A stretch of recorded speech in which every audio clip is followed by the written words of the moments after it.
Alright, this is how I fixed this problem. That bushing right there had moved up because the lower shift shaft, this is the upper shift shaft, and the lower shift shaft had pushed it up. So you can see about how far it didn't move. So I just I took a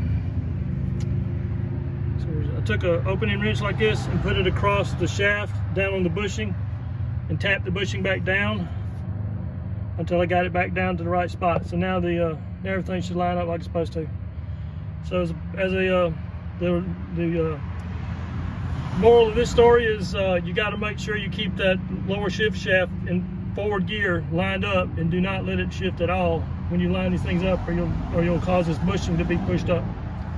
So that's the solution, and it's over. So I'm fixing to put the lower unit back on once for all.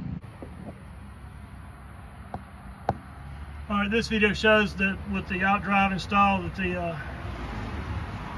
the lower shift shaft is at least halfway into the upper shift shaft, so that's good, and it's as far down as it'll go, as far up as it'll go too.